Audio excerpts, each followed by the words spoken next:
Welcome to the sixth episode of Mechanics of Poetry. Today, our hard-hitting subject. What are your favorite subjects to write about in poetry?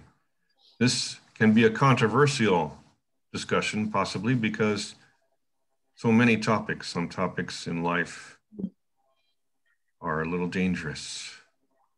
Others are considered light and fluffy. But when the pandemic began over a year ago, we all shifted over to Zoom. Instead of meeting at the library and meeting on Zoom, just like we're doing at this very moment. And first thing I realized, if I'm going to do a writing workshop, I got to have some visuals, right? Not to mention themes, because that seemed to be something popular with the Spectrum readers, having themes. That was all born out of rhyming the issue number to create the theme. Way back in 2015.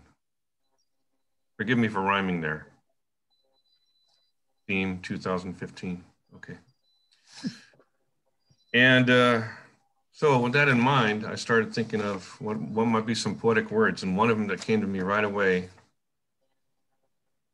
the doors of perception. Doors. So I looked over my poems. I have them on my laptop.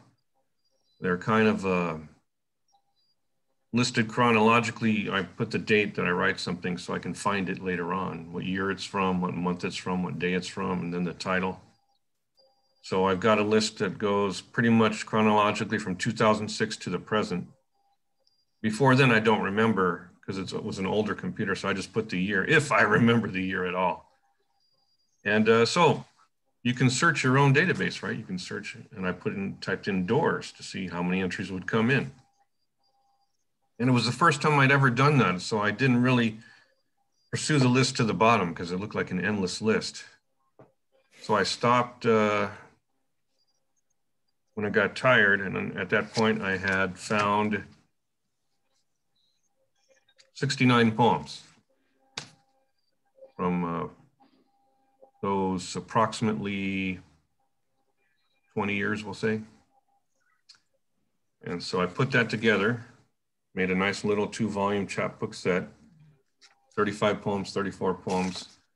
And that was more than I needed, It was kind of just my own personal benefit to put it all together because it was a chance to look at my poetry a third, fourth time, right?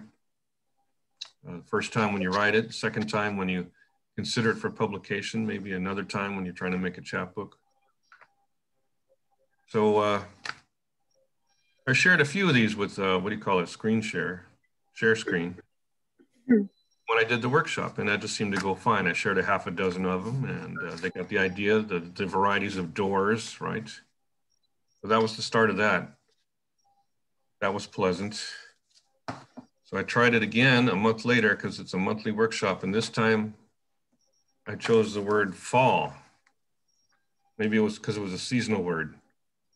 But fall has more than one meaning, and I love words that have more than one meaning, right? You can fall, or it's fall. So that gave me 3 volumes. Because this time I actually went through the whole list thoroughly. But before I talk about that, a question from Chuka. There's another meaning for the word fall, and it's a type of wig that you put on top of your hair. See? I didn't know that. Yeah, it doesn't come down over your forehead. Like what is it? What is it? Can you say that again, Chuka? Yeah, there's another meaning for the word fall, and it's a special type of wig that's small that you put over the top of your hair so that the front of your hair still shows. I thought it was a set. Well, back in the 60s and 70s, they used to call it a fall. Is there a word like fez? F-E-Z? F-E-Z? A fez, yeah. Fez is a hat. Fez. It's a hat. Like the Like the Turkish hat. Okay, no, I'm confused. Okay, thank you. Don't do it without the fez on. I know because I remember the word because fez is very expensive in Scrabble. There's a poetry press called Red Fez. Check it out. Red fez. That's what the Redhead. turkey. Yeah. Red Fez. Yeah, the hat. It's the guys in he's in Ohio. Like a small week. Easy Fez. All right, so trying to make my story shorter. Right, 98 poems, all with the word fall in them. So at this point, I realized, wow, this is a great way to really pour over the stuff I haven't looked at in years. And so I made a rule to myself, I could not repeat. None of these could repeat. Like if there was a poem that had door and fall in it, well, it couldn't be in both volumes, right? Each volume had to have different stuff. Otherwise, I'd be repeating myself, like I'm doing right now. So with that rule, it made it easy. Use the word alive. Poems with the word alive in them, only one volume. Because there may be more, but they didn't get put in because they were already in the other two volumes. So it was only 29 poems. So that made it much more manageable. And again, in the workshop, I only show 6 poems, so I'm just overdoing it. And I made these available too, that people could order them and get electronic copies because we were on the pandemic, so nobody wanted to visit each other. So I thought, oh yeah, electronic copy, a PDF, and just, you know, I can email it to you like that. So I did email a few of those. I'm just gonna share a couple more. I retired just before the pandemic hit. In November 2019, I retired from 36 years teaching in the LA Unified School District. So that was Where did you teach? Taught English, creative Where? writing. Oh, several schools, Lincoln High School, Franklin High School, Garfield High School. And even I started out at El Sereno Junior High School, which was now called El Sereno Middle School. That was back in the 80s. Back when junior highs were junior highs. Yeah. And so these are next poems. Next poems, a 3-volume set. I hit a word that you don't think about much. So I just kept doing this, looking, poems with the word look in it. I guess looking or look, I can't remember, but it's 3 volumes. And this is just really, it was satisfying to me to just be able to pour over stuff and rediscover stuff. So what you mean and what you want to say is that looking back at whatever amount of work we have done, yeah, then it would be wise to say, well, I'm going to retire this topic, or I'm going to retire this image, or I'm going to retire this line, or whatever you feel like you have begun to repeat too much. Well, I definitely retired the job. That was easy. Retiring poems, oh, I'm against that because I've had poems. No, I'm not saying retiring the poem. I'm saying that if you think you are exhausting one topic or an image, or you maybe like a line a little bit too much that you put here and there, you should start cleaning up and start new material, right? Because it's like you are positively clairvoyant. Because I'm just about to get to that topic, the one there's way too much of. But first, at this point, I'd made 12 of these. So a year had gone by, so I made a sampler called the Super Sampler. And that's just a few poems from each, just to try to make it easy for people to get interested, you know. But then I realized when 2021 came around, that my favorite subject had to do with these 2 words.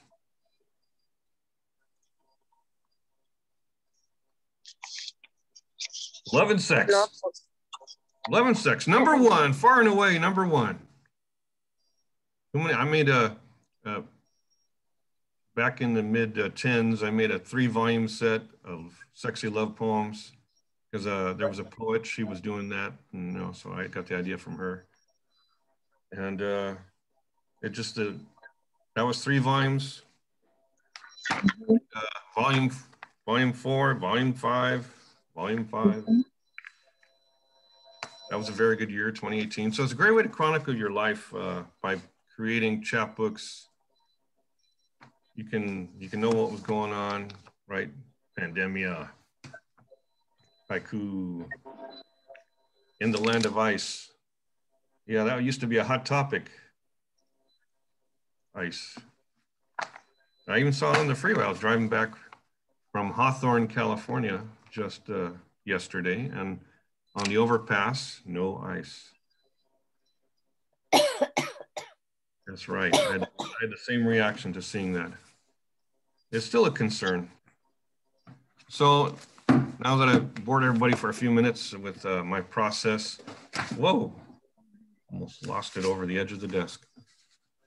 Love was number one. Love was number one, far and away. It's like a quarter of my poems are love poems, but I also like to chronicle the events of my life. And those aren't all necessarily love points. They're just things you want to remember, right? Life experiences, whether they're good or bad, all those, hit all the points in your life. But I think we're going to get other points of view by turning to these fine people who have joined me today. I'm going to go to Lizbeth Coiman first, if she's available, because she was the first to join. Is she there? Yes, yeah, she is. Yeah. She is now masked. Yeah. So go ahead and talk about what you like to write about, Lizbeth. Well, I don't know if I like to write about. What I do know is I write a lot about the following topics, not in a specific order: mental health, trauma, heartbreak, nature. And in nature, I have trails. I write a lot about the trails I transit when I go hiking. Animals, plants, fruits. I also write a lot about relationships. I write erotica, but there is another great component of my poetry that is social justice and politics in general. So it's a wide breadth of topics, and I like, what I like most are my nature poems, my erotica, and my social justice. Is what I like the most. You know what you just made me think of? You made me think of two things that are really useful. By your doing that, by looking over your poetry and seeing what subjects you write about, that can help you choose journals to get to contact to publish your poetry in. Yes. And yes. if you make your own chapbook or book, publishers seem to prefer themed books, right? Books that have a theme, not just chronological. Mm-hmm. So that really helps you both publish in magazines and also publish chapbooks for that matter. So that's a very good reason to to analyze what you're writing about and see if you can put something together, right? Yeah. Put together chapbooks, Elizabeth? I'm just curious. Excuse me? Have you written chapbooks? Have you put your poetry together? I had a chapbook that turned into the book that I'm publishing right now. It started as a chapbook, but because I decided to translate every poem, it's now much bigger than a chapbook. But it has the chapbook limit of 30 poems, but because it's bilingual, it's now longer. But that was my idea. It was one thing. It was my country's humanitarian crisis, and I wrote it all about it. And but I don't have enough poems of one topic to make a chapbook. And I just put together another book with the Community Literature Initiative, where I put everything I had written in sections. Mm-hmm.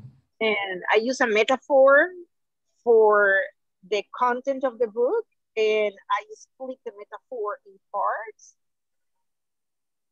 So the only thing I'm going to give you right now is a fruit. So the parts of the fruit, and one part of the fruit, it's even split in smaller parts. So that's how I organize it. You can say, yes, that each part is a chapbook, but they're going to go in a complete book. That sounds like a great method. It really does. But I worked a lot around it. It took me a while to figure out the themes in relation to the metaphor. And so you get a title that was a lot. Yeah. Excuse me? You can get a title for your chapbook that way pretty fast, right? Your favorite metaphor. Some people do that. Exactly. So let's see if it works. If it works. I just completed it. I'm not thinking about anything else. What's the future of it? If it's going to be a chapbook or a book or several chapbooks. I just put it together. It was the objective of the class was to put it together in a collection, and I did, and that's it. Yeah. It's done. And the other side of the coin, of course, publishing individual poems, sending poems to publishers that fit themes, right? That's something you got to hunt through your stuff to see if you have enough material. There's some editor just told me yesterday they want a poem or two of mine on the subject of reading. So I got to pour through my poems, see what I got, if I can fill that bill. And I can be in a book. Ooh. All right, let's move on. Thank you so much, Liz. That was really good. Lizbeth, I should say. I think next to arrive was Chuka, right? Chuka was next to arrive. Hello. I was just thinking about the kinds of things I like to write about, but what I really like to do, well, for example, I write about my friend's house. I had a friend back when I was in high school and early college, and she had kind of a Cape Cod house with a little upstairs, kind of a story and a half house maybe.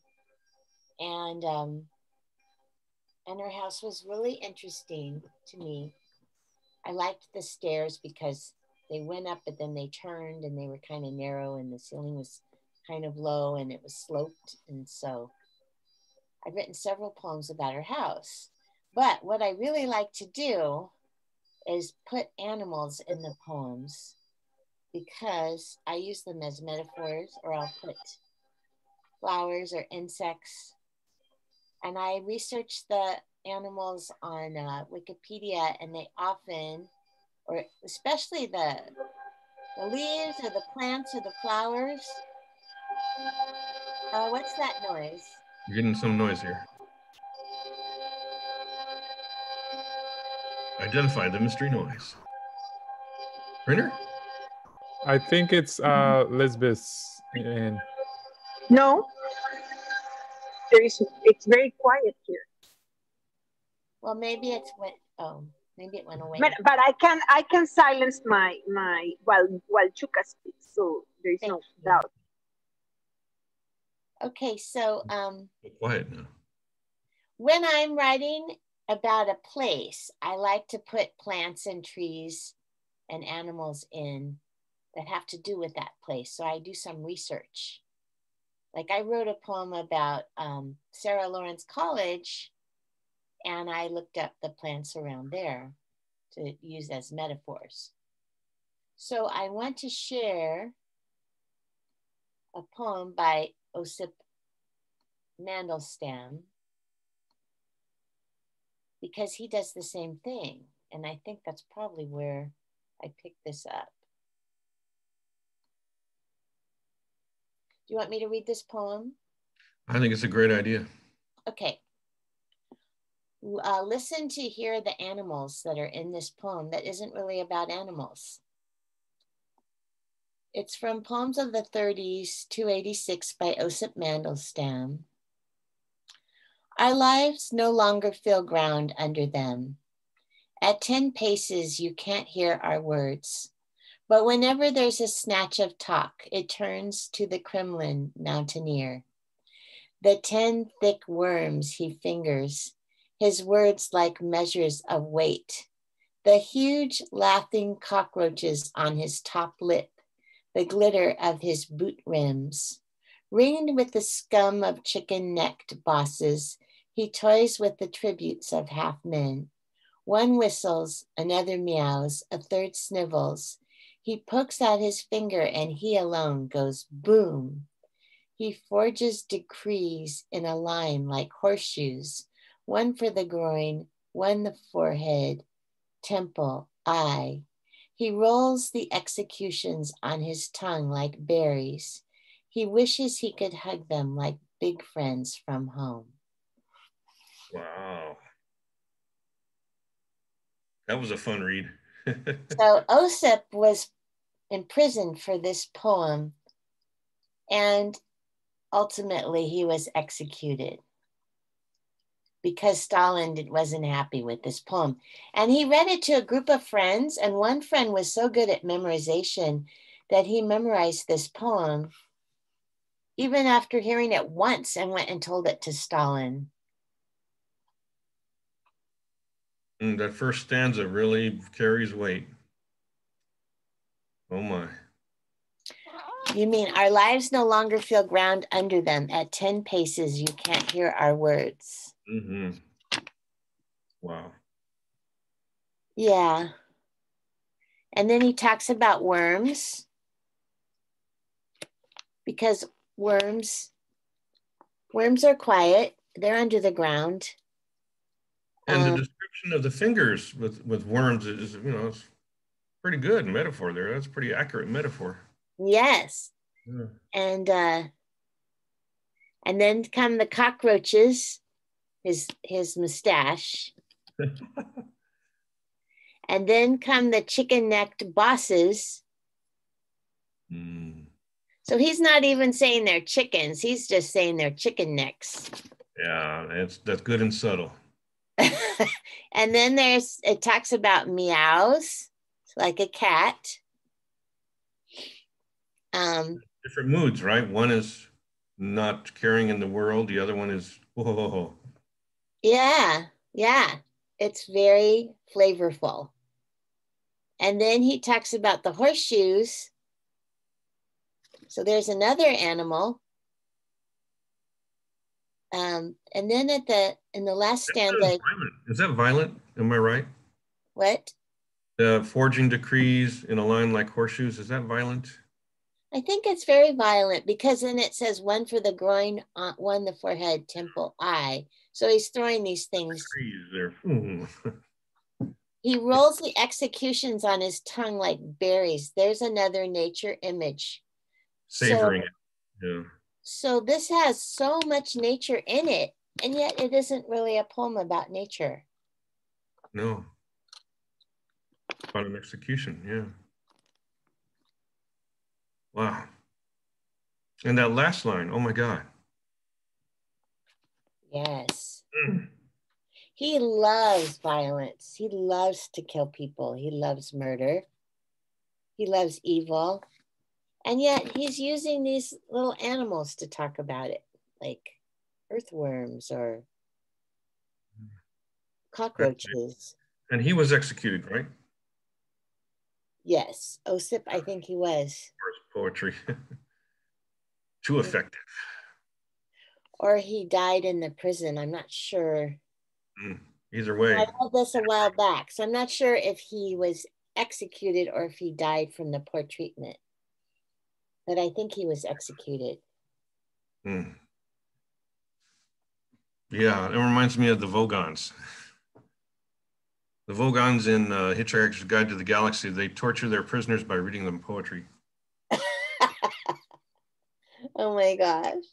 So I was really, really excited when I read this poem. I just kept reading it over and over and over again. And I do think it had I think when you develop favorite poets and you keep reading them over and over again and read more poets and find out more favorites you like, I do think it really influences your poetry. What would you call this subject if you had to give it a name? What would you call it? I would call it a sadist or a dictator who's evil, right? The actions of a dictator and what he looks like and who helps him. It's a political poem. Yes.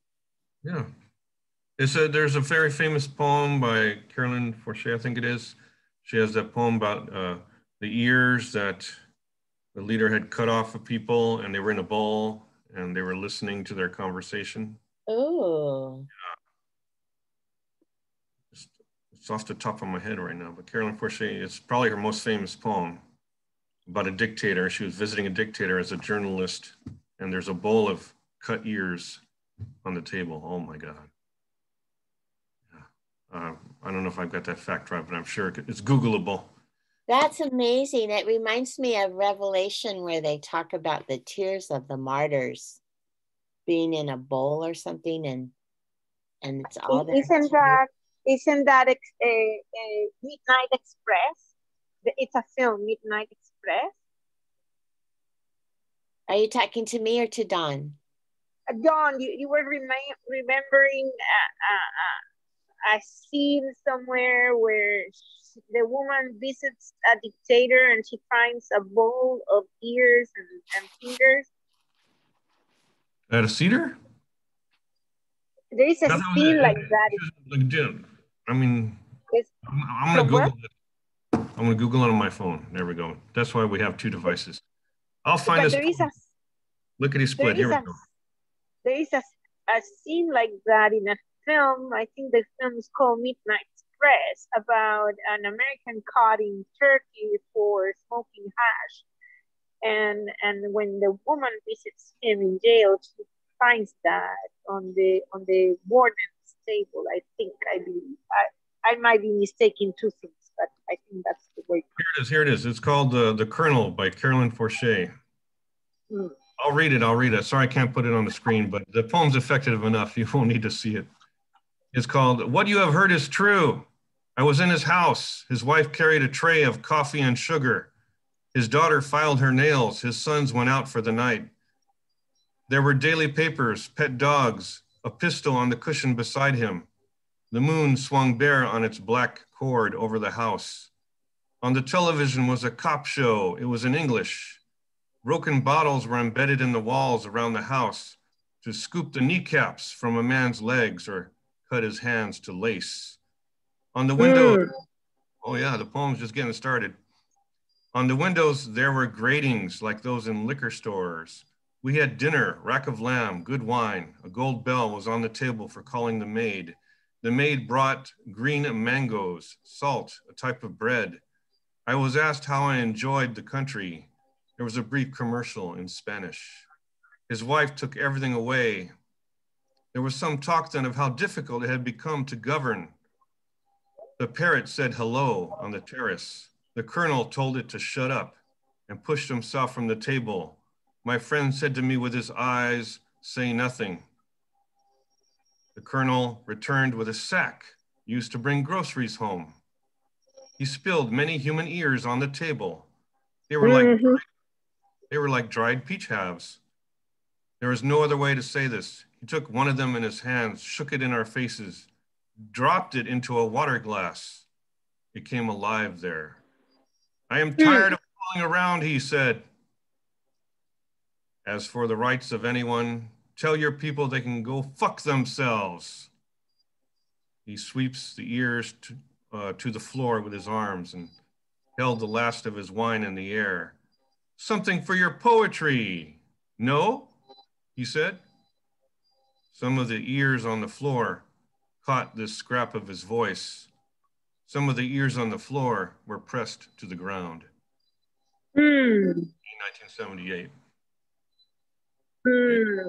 Yeah, so that's a memorable. Yeah, I had read it before. Yeah. Okay, I want to give some more folks a chance. Got these two good patient gentlemen here. James Coates was on board first. So James, subject away. Yeah, so I'm with the crowd. Love is where I came into the poetry game at years and years ago, middle school. And so it's always been a close part of my heart. I remember,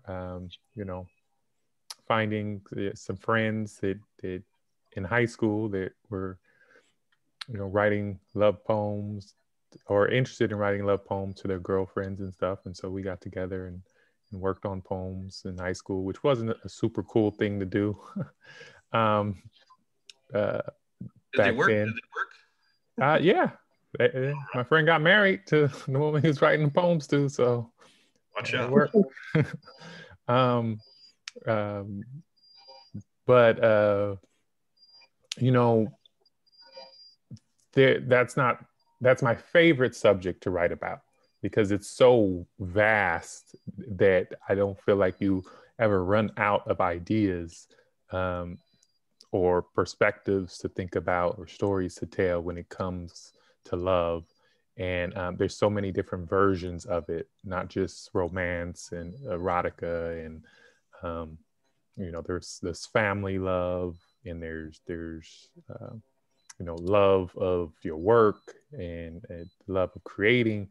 So it really goes in depth, and I tried to explore a lot of those different subjects with topics within the subject of love. Have you submitted poetry to thematic publications or come up with a thematic chapbook? No, I haven't come up with a chapbook. My first poetry collection was a story of a romantic journey of a young man through poems.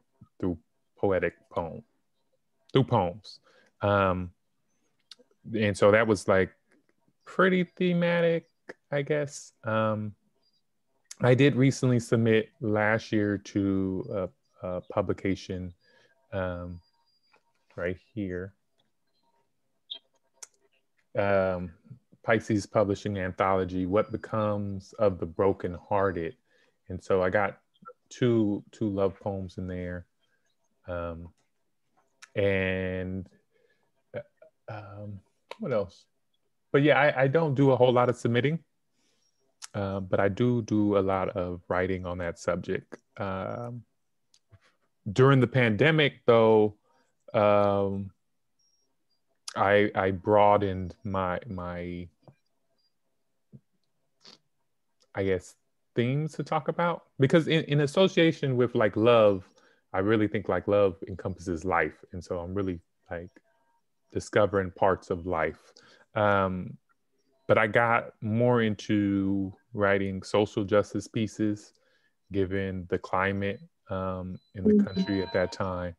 And so I felt it was necessary to talk about that. And then I decided for my book in the CLI publishing program, it was going to be on fighting racism and other oppressive isms through poetry, and what that could look like. And so a lot of the topics I wrote about in 2020 were on racism and you know, all the phobias and all that stuff, and trying to bring light to those things. I even created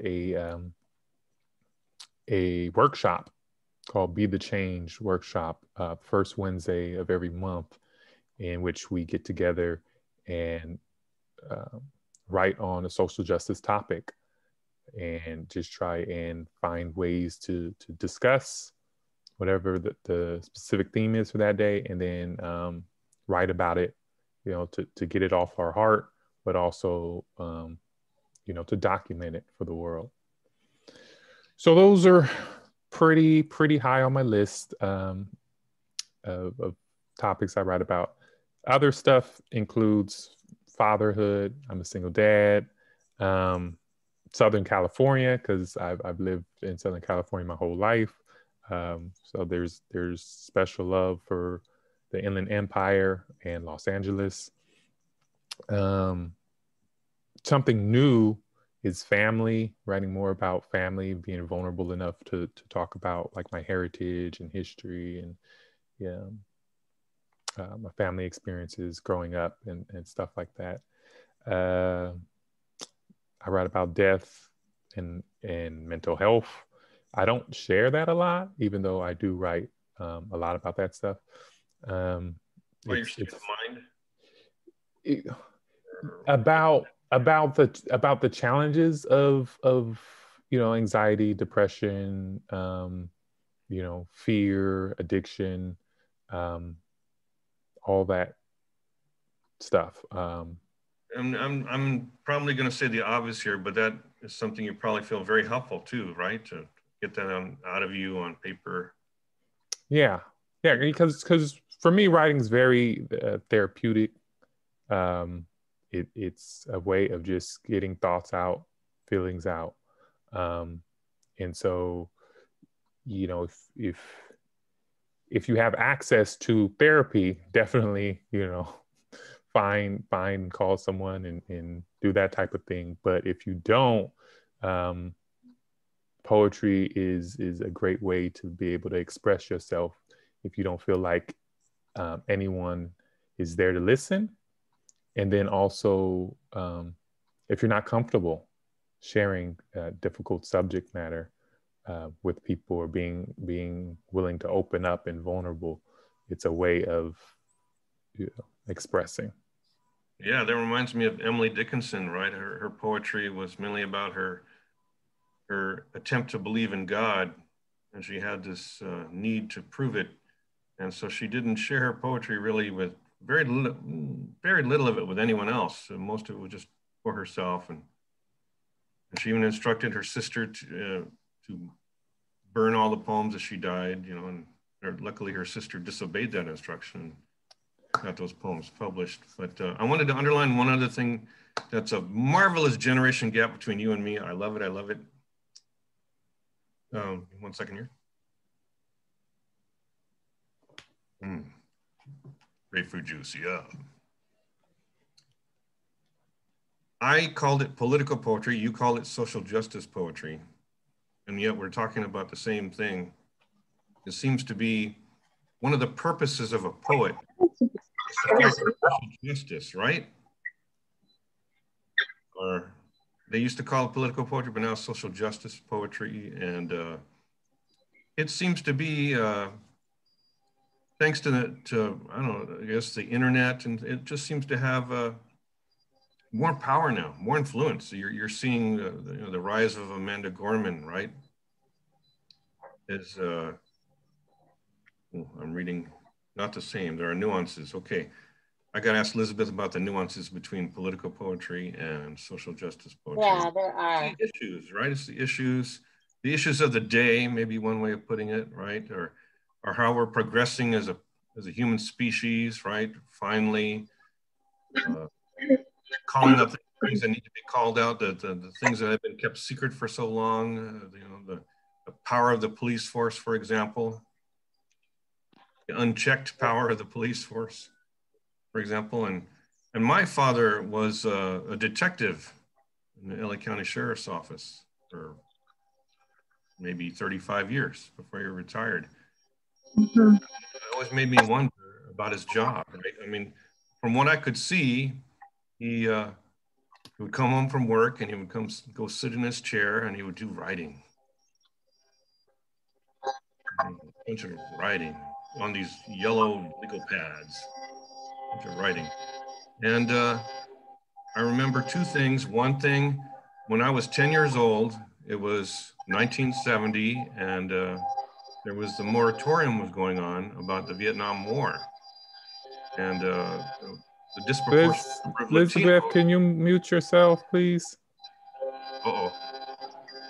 The noise is back. All right.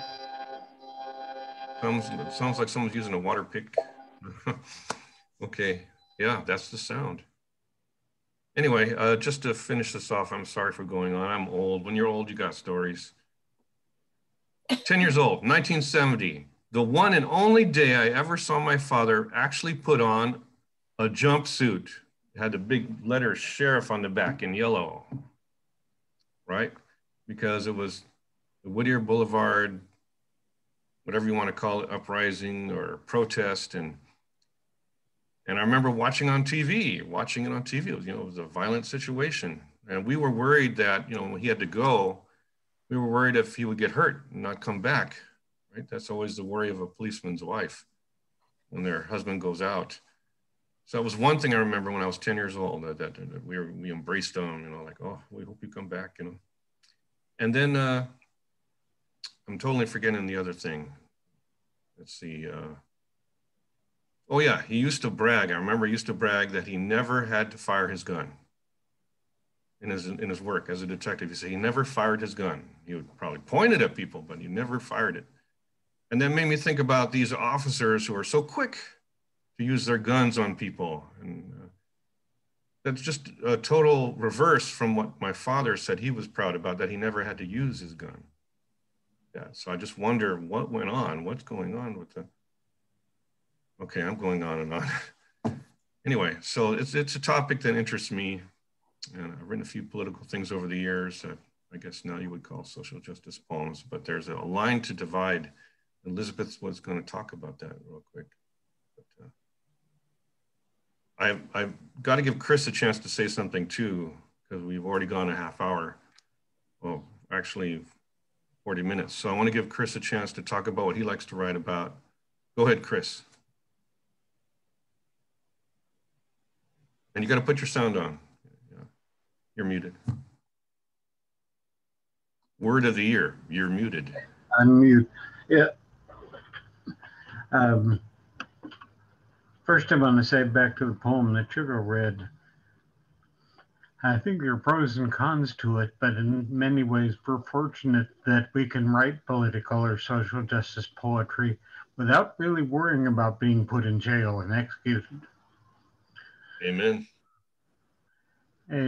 It's sad in the sense that poetry has sort of retired as an influence in our culture. But I'm grateful that that's not something I have to worry about. I was looking through the index of my book, which is basically a collection, this one. There we go. Yeah, with that title, it must be a variety of themes. Exactly. And it's a very mixed bag, and it really does reflect, I suppose you'd say, my scattered choice of poetry. I started out in poetry in the later age. After I retired, basically as a way to get my daughter off my back, who was afraid I wasn't going to do anything. But what I started out with then was writing poems about what I had immediate awareness of was the problems of retirement, of aging, of some of the tensions in big business that we have to, those of us who work there, had to deal with and found myself still dealing with after I was out of the big business.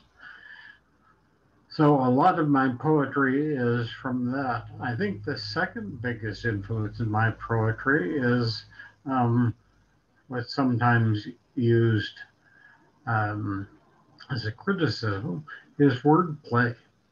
A lot of my poetry comes up as a phrase or a word that strikes me as something that could use poetry. Also, I've been fascinated with form since high school when we were forced to read, or were lucky enough to read, John Chardy's book, How Does a Poem Mean?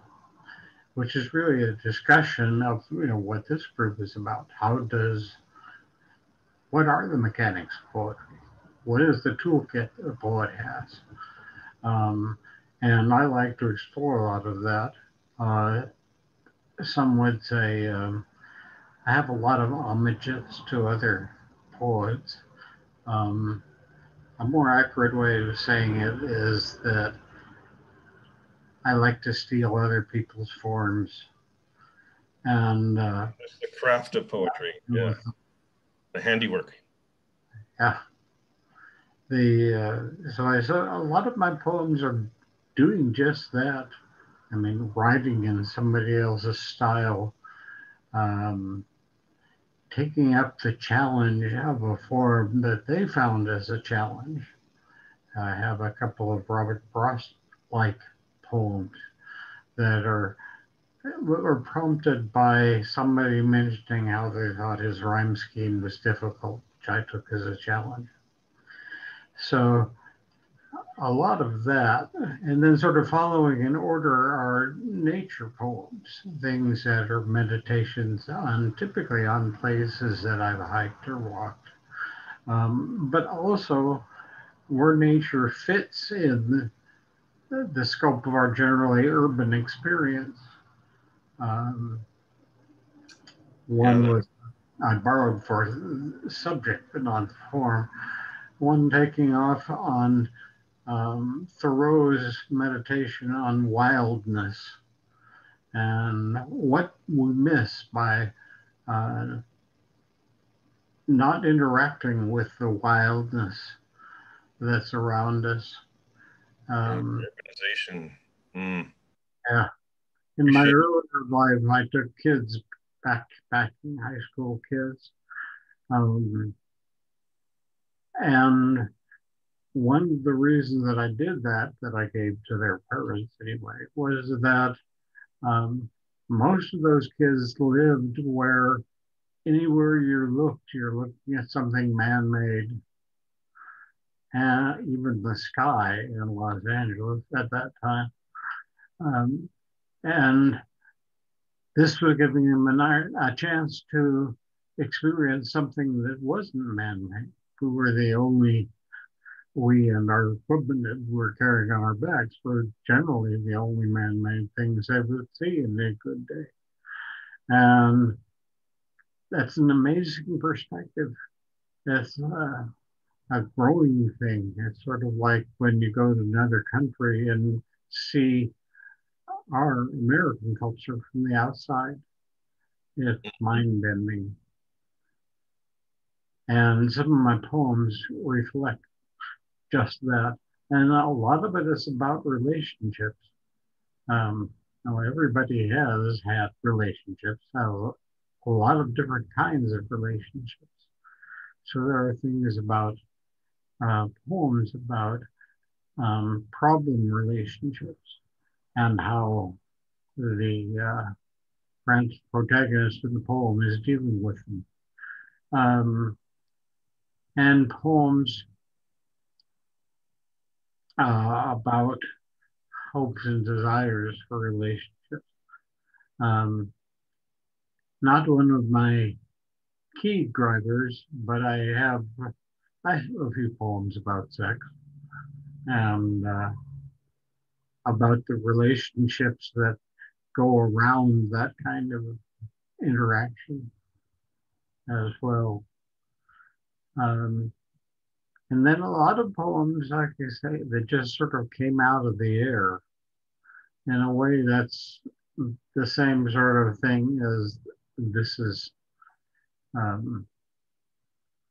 a few words or a phrase comes up in once a poem. You brought up a lot of different areas. That's fantastic. The perennial, of course, love and sex, but you also brought up in Robert Frost. One thing that I really like about Robert Frost is that that particular poem of his called Out Out, which is about, there's a young man who's working with machinery equipment. I think it's logging or something. And he has an accident. So this poem really touches a lot of bases. It's a political poem about the kind of work you have to do to make a living, and at the same time, how fragile life is, and how when someone dies, the rest of us have to go on living, Yeah,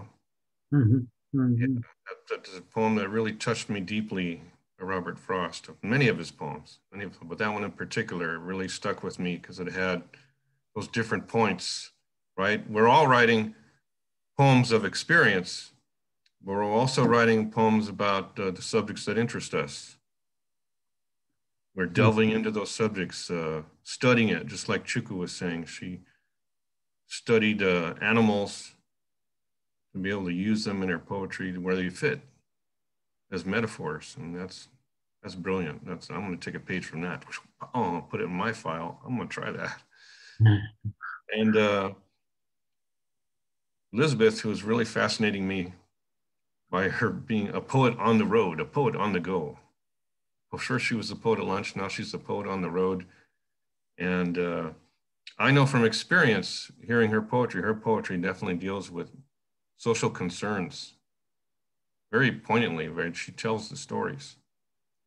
And I was hoping that you could make that difference. I really wanted to hear that difference, Lizbeth, if you wanted to point that out, between political and social justice poetry, because I know they're deeply related, but there must be a definition you'd like to give. Yeah, I think, can you hear me? I don't know if I click on the mic. I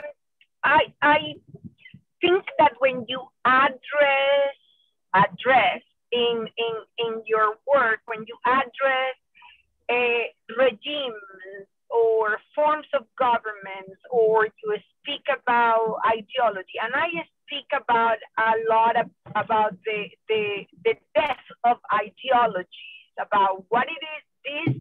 This crap is not about communism or capitalism. This is about social justice. But you need to address the higher issue, the higher thinking issue, that is, there is an ideology behind this. So I have a poem that I talked to a woman, and this woman is my homeland, and the poem is called De Mujer a Mujer, and it's a conversation with a woman, but it's actually a conversation about ideology. And it's a conversation about, listen, you're gonna have to do this on your own. This is not a capitalist or a social, I don't say it in those terms, but this is what I want to say. You're gonna have to do this on your own, because this is about people. This is not about ideas or ideologies. So I think that's a political poem. But when I speak about torture, people dying of torture, when I speak about frozen bodies speaking truth, which is when you do the autopsy of the political prisoner that has been tortured to death, then I'm speaking about social justice, you see, because it doesn't have anything to do with the ideology. So there are regimes like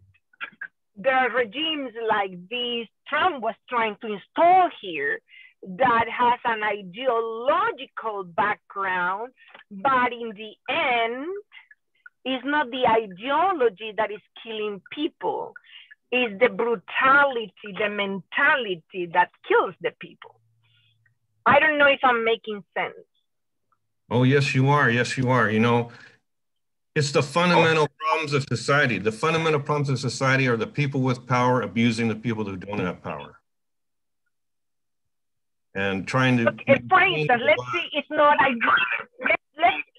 let's say it's not ideology or it's not politics, but it's about religion, right? Let's say that the topic would be, instead of politics, the topic is religion. And you can say, well, religion is killing people in some parts of the world. And I would say, no, because the religion is a higher thinking. What is killing people is the people under that umbrella committing crime. So there is a white supremacist policeman who is killing people. We cannot say it's capitalism that is killing people, because we are associating a higher thinking with human behavior. So I see this in a stratus.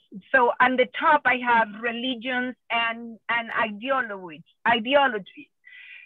to which and I'm gonna be very, very blunt, to which I shed on. I don't care about them, but I recognize them as another level of thinking. And at the lower level, I have the human behavior that is driving the crimes that are committing against us. So either it is driving people onto the streets for greed, or driving or police killing Black people, or it is doctors doing hysterectomy on Latino women in IC camps, or whatever form of crime against humanity is being committed. This is human behavior, and this is where social justice is the level of social justice.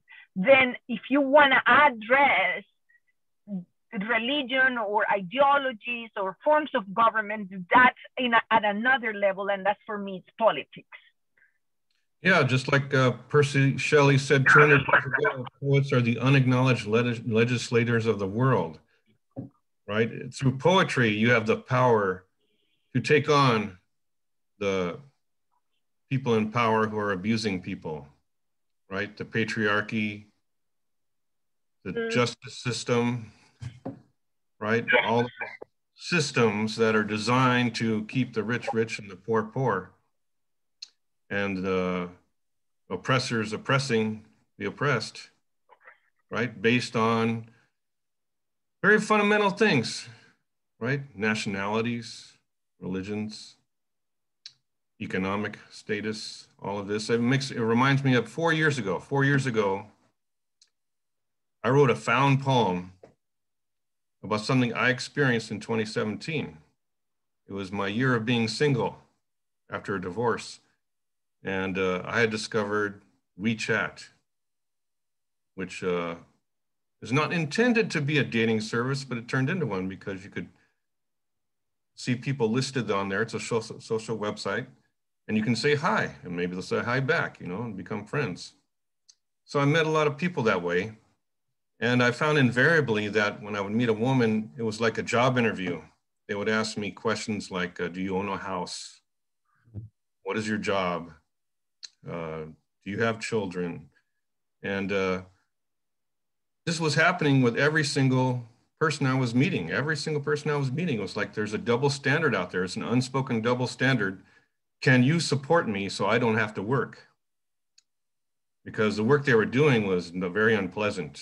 These were, for the most part, they were undocumented people who didn't have work permits and could only do under the table work for cash, like work in a massage parlor or take care of some rich person's child while the rich person was at work, or do house cleaning or cleaning in office buildings, you know, jobs that most people think are beneath them, right? But these people are working just to make money, just to survive, just to send money back home, type of things.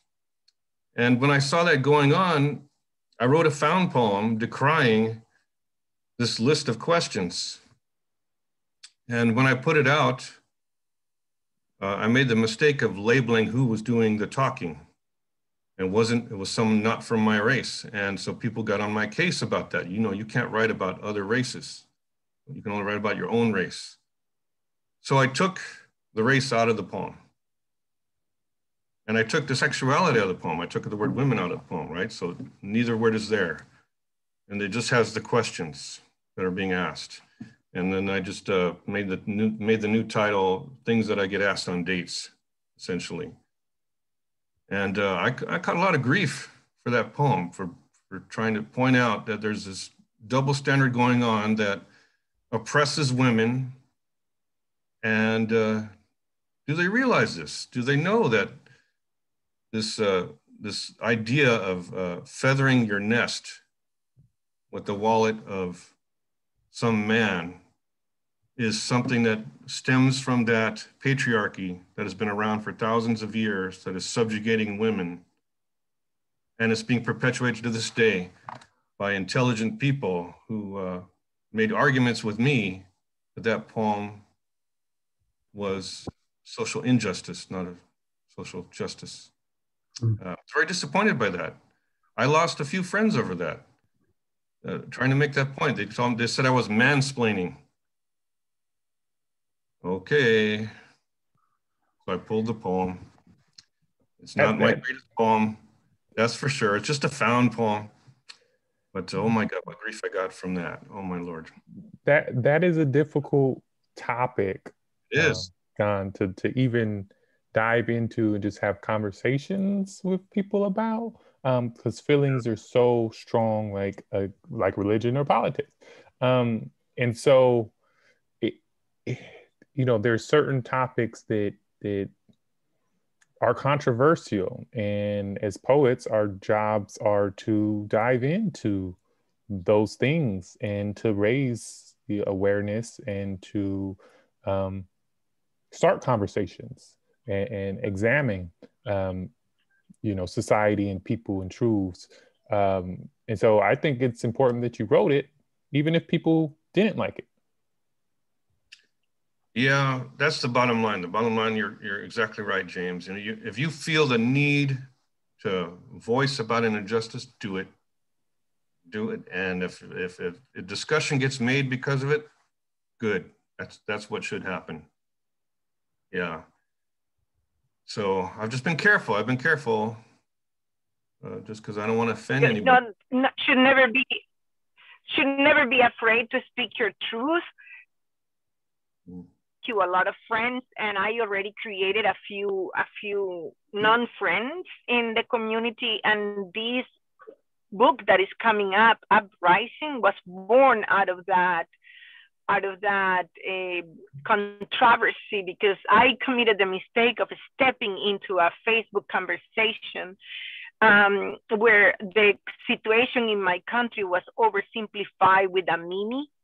And I got infuriated, but my mistake was not get infuriated, go and write poetry. My mistake was get infuriated and get into the discussion. And you need a tribe to get into the discussion, and I don't have a tribe. So I stepped on it alone, and I was humiliated. And then that's when I brought it to poetry, and I wrote the book, and I wrote the entire book almost in one sitting. But then it was out of that, speaking my truth, that all of it came out. And it's a very heated topic to try to convince people this doesn't have anything to do with the ideology. This is not a matter of capitalism. This is not a matter of socialism. This is a matter of justice. There are people committing crimes on people. And you can put any flag on it, and it's still the same crime. You have dictators on the right and you have dictators on the left, and they all torture people and kill people. So it doesn't matter. It doesn't matter. Yeah. And, people think the United States is so different from other countries, but it's not true. It's not true. It's just the oppression here is done in a more secretive way, but it's still there. It's still there. This is just the signs have been taken down. The actions are still being done. In the first part of my long career, I was a Presbyterian minister. When I was learning to do that, somebody told me that one of the wise in my denomination told me that if at the end of the service, if everybody is coming by and shaking your hand and telling you that was a wonderful sermon, you're not doing your job. That part of what we are supposed to be doing in that context, and I think also as poets, is challenging. You want some people to like your poetry.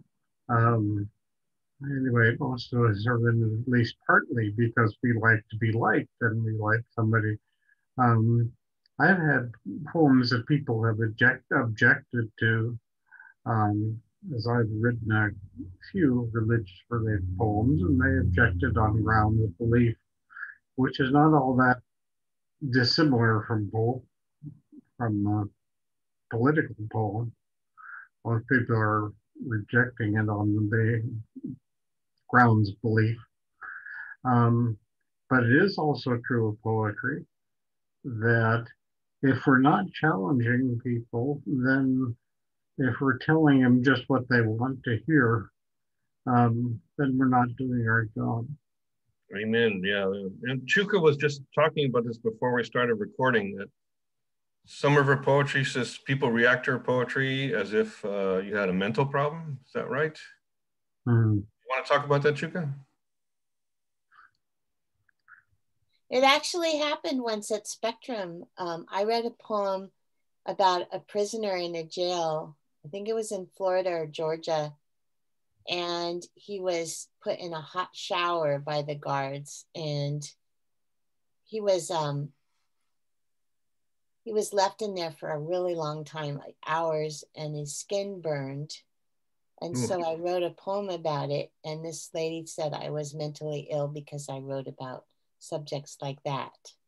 And she wanted me to write about things like, she said also, since I was a woman poet, I should write about things like nature or, you know, flowers, moonbeams, I guess. And I've never been one to think of myself as, oh, because I'm a woman, I have to write about such and such, or I have to do such and such, or be such and such. I just am who I am. So I wrote about that man. I was burned as a 2-year-old, and I was scalded in hot water, so I could relate to him being burned, and I almost died. So anyway, I don't see that woman at the group anymore. It's been a long time since I've seen her. So yeah, but so it looks like I there's a common thread for us all, right? There's a common thread. I mean, we're trying to write poetry about our experiences and the subjects that interest us, and in doing so, we hit some nerves, both personally and socially, because not everything is going to be pleasant, right? There are bad experiences as well, and we're chronicling both because it's important to us to share our souls, right? We're sharing our souls. We're taking the poetry out of our heart and going, here it is, the good and the bad, right? This is us. Mm-hmm. Yeah. Oh, and also I know this might be annoying to some people to hear, but I come from a Presbyterian background, and a lot of people that I spend time with think of poetry like poetry from 100 years ago, and they want it to rhyme like la la la la la la la boink, la la la la la la la doink. And I don't really like to write poetry like that. And so then they can't relate to my poems. Now some of them can, but a good amount of people can't. And so I just usually don't read my poems to them. Well, you know what's interesting about that? The number one question I used to get, I worked in California Post in the schools for decades, visiting classrooms. And the number one question I would get from students is, does a poem have to rhyme? That would be the number one question. That was their main concern. And I told them, this is the 21st century, and we can give thanks to the 20th century because in the 20th century, well, it was even farther back than that. In the 19th century, something happened that never happened before in human history. Public education started around 1850. And so as a result of that, more people can read and write than ever before on the planet Earth. Education has just spread like wildfire. People are literate. And because of that, people started thinking. They're thinking like, wow, does things have to be this way? Isn't there another way? Can things only be one way? So I told them, you're absolutely right. It's art, right? Just like making a painting, creating a song, creating a sculpture, writing a poem. It's all art. And there's a history of art. And you could say the classical music of poetry is metered poetry. That's the classical music of poetry. And I always tell them that's the poetry of the oppressors, right? The poetry of the white man handed down to us. Poetry must be this way. Well, that is one way to make poetry, and you can make good poetry that way, but it's not the only way. There are other cultures, other ways. And then they go, oh yeah. And then they start bringing up something that was a remarkable development in the last 50 years, something called rap. Right? Just when people were decrying students are too stupid to read, wrong. Right. Rap comes along and proves that is totally incorrect. Totally incorrect. But I do want to say There might be something in your life, like for me, it's my church, where the people cannot usually relate to what you're doing. But that doesn't mean you have to give that up. Because when I go to church, for me, that's the deepest foundation that my life is on. So even though the people can't relate to my poetry, that's what my poetry is coming out of. Does that make sense? It's part of who you are, right? All of this. Yeah, it's a huge part. And I could say, well, I'm going to give that up because they don't understand my poems. But if that's what my poems are coming out of, then I would lose that inspiration. So I'm not going to do it. Okay, we're almost out of time, but I want to give a little more time to James Coates because I've given everybody a lot of time, but James not as much. You can have the last word, James. Yeah, I think it's less important, specifically what we're writing about as poets, but the fact that we do write. And then again, that we try and have authenticity and in the writing. Now, in my younger years, it came from a very the voice was me, man, speaking to, woman, I guess, because it was love poems. And so over time, that's developed to being able to speak in other voices and tell other stories in a way to get, people that won't write their stories or aren't comfortable enough to put that on paper and to put that into the world, but are going through these experiences to share those experiences because they're not the only ones. And so for me, it's become important to try and get those other topics out and discover, the hidden gems of the human experience and bring that into the poetry. So. Well put, James. That's another thing. Writing is not just an insular activity. It's reaching out as well. You want to share the human feeling, right? That's really good. We're out of time, but I just want to say for future episodes, we're going to start changing this up to go into more depth with individual poets is what I want to do in the future. I'm going to interview individual poets and we're going to really get into their poetry and share it and talk about it. And I'm hoping that we can get even deeper than we already have in these first 6 episodes, but it's been a real joy. I want to thank Chuka for helping give birth to this idea. And I want to thank Chris for being so loyal to making every meeting. And I want to thank James for being the poetic son I've never had. No, my son does write a little poetry. Yeah, in fact, my son I have no idea how old you are, James. Are you willing to say how old you are? No. No, then don't say it. But I'll say this. My son is 42, okay? He's an old guy. And he started writing poetry when he was a young whippersnapper. And at various times in his life, he writes poetry, but he's not a poet. He's not writing all the time. But when he writes, it's very good, very good. Maybe because he had a little influence when he was a child. But I'm so tempted to tell stories because I'm an old guy. But I used to take him to school with me. I used to take him to school because he had such a brilliant vocabulary and I just wanted him to talk with the students, right? So there's this little 8-year-old kid talking to the high school students and they had really good conversations, that's for sure. All right, so we'll get into poets individually and Lizbeth is definitely a poet I want to talk to individually to really get into her poetry, share a lot of her poems, because I think her poetry is socially important, okay? I said it. I really think Thank people you. are reading Lizbeth Coiman's poetry. And we're going to do an episode just about you. That's coming up. All right, thank you. That's very nice. Thank you. Really, I would appreciate any opportunity to read my work, especially after the book drops in June, so that it gets tracked. So I would appreciate it very much. I feel timing coming on June. We got to do this in June, okay, Lizbeth? We're going to do this in June.